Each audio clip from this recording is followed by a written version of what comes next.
Yeah, Big, for sure. big overlap there. And it's funny Um, because I think of like sometimes I feel like, oh, totally ambivert, like in a weird way. Like we don't just need to be everywhere. We like to be talking to people we find interesting, or um, there's a weird thing of the way Kersey defines. It's just what you said there about ambiverts. Is that abstract types can mhm. tend to be more in their heads than the concrete types.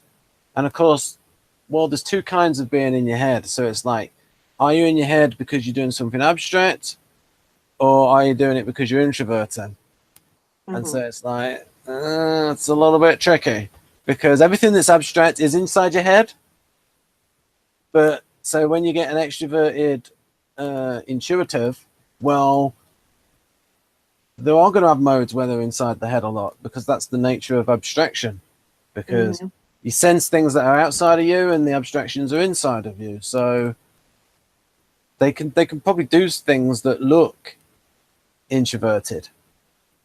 Yeah, yeah, for sure. I mean, it's so funny too because if you don't allow yourself to let it wander, you won't get to any of those patterns and the things that we do naturally and skillfully that not everybody does, which I appreciate all the different types because I think they do all bring something, but we will look spaced out quite a bit of the time on our own if Mm.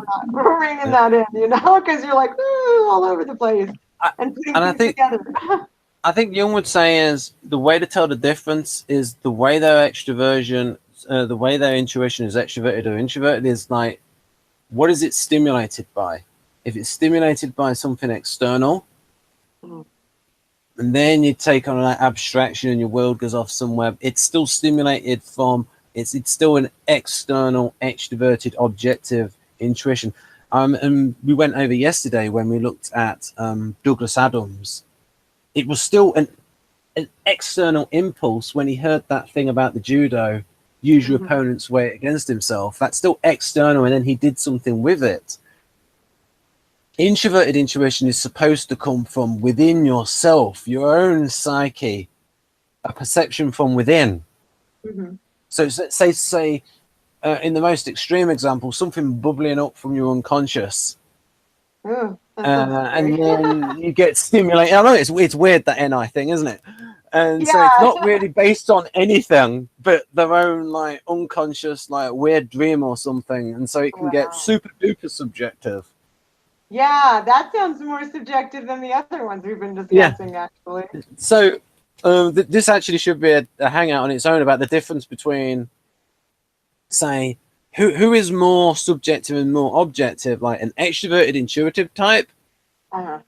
because they're extroverted, they're more objective because Carl Jung would say the extroverts are objective and the introverts subjective. But if you compared them with, say, an SI Dom, well, but the SI Doms are sensing type, so are they more objective because they're sensing types, or less objective because they're introverts? Oh, I don't think they're objective at all. Yeah, This I'm excited to hear about with Catherine talking about the difference of combining the two because yeah, you go and you look at that agenda that everybody has their own and you combine that with their functions and what are they gaining, it's yeah. or what are they going off of, because in the I mean the ones that I know are so based on absolutely their experience, and if their experience has been limited, Yeah. it's this big. Although, in terms of behavior, and that's one of those things where you want to look at the kind of SJ that they are. Like, if they're the kind of like book smart SJ that will like, because they do exist where they're just like I do know voracious one. read. Like, look at the most popular titles. Say that would be a thing that people could look at. If they look at the top non-fiction titles on Amazon, then you can judge for yourself, folks, how many of these are like sensing type, sensitive, Oh yeah. intuitive kind of books, and I think a lot of them would be like, it's like ST stuff, practical stuff, and it's like, and if it sounds traditional, I think, whoa, these SJs are really liking this thing because certainly if you look at political books on Amazon, say the top 20, 18 will be, say, libertarian or conservative leaner books. And so I think those SJs like to read.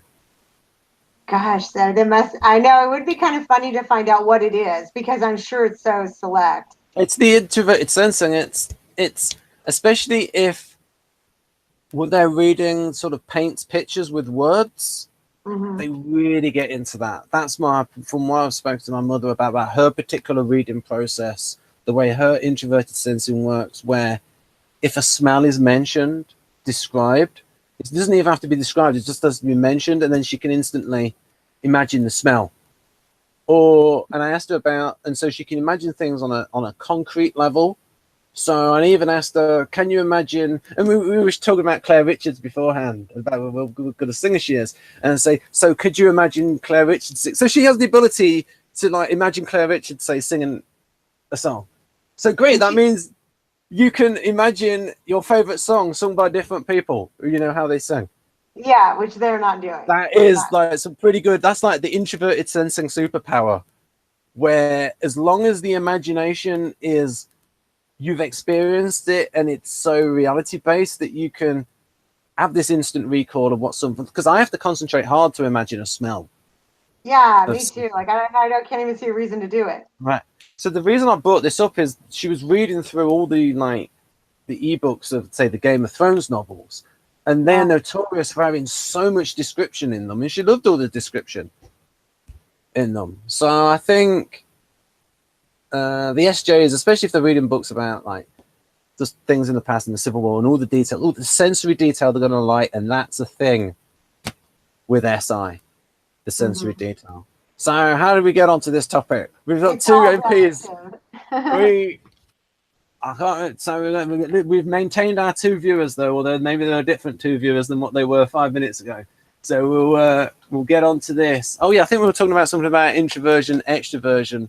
And because you mentioned ambiversion, and then I took the ball and then I ran with it off the field and into another field. Well, it's true though. I mean, all of it shows up, and it's true. It was funny. I read somewhere, and I don't know who had said it, but said SI DOMs are seeking out experience, and I'm like, not the ones I know, but I mean, it's different. I've noticed that. Like, ENFP is an enormous type likely to want to travel. Yeah. No, that's a real thing. I mean, it's so funny. Like Richard Rohr talks about that in his Enneagram 7, and he's just saying we love to just even look at flight patterns, which is actually like anything that's somewhere else because it sounds fun and new and something different. Right. As you said there, like as you said, there's something different, and because if people see, because Blake Silvertooth, great name, was on this channel on Friday, and if people go to her YouTube channel, you'll see that she like travels everywhere. And I was just thinking about what they would get out from traveling, what they would get out of the experience. Well, you've got the EP thing of actually like being active, but then there's like meeting different people, and then the new experience thing. So it's like with ENFP and like traveling abroad, it's like you've got the EP thing of being active, you've got the NE thing of the curiosity, and then you've got the NF thing of meeting different people. And you're just enjoying yourself. You know, it's just so present and in the moment. And plus, when you're going back through and you're doing the normal everyday things you need to take care of, it's so boring. It's mentally boring. Whereas when you're going somewhere different and you get to take in other things, it's exciting and fun. There's some cliches are cliches because they're true, but there used to be an old one, and ENFPs will definitely agree with this cliche I'm going to come up with now. Not come up with, repeat. Travel broadens the mind. Oh, yeah. I mean, I think it does. It makes me feel alive. I mean, I can do the same old thing in routine. I've been doing it for a long time, but I won't do it the same way every day. I don't do anything the same way. And that's Jeff, he always talks about wanting to freshen it up. Yeah, it keeps it exciting for whatever you're doing. So we have here the detailed description. That's it, folks. We're right in there. We're going to get into the detailed description. Oh, yeah.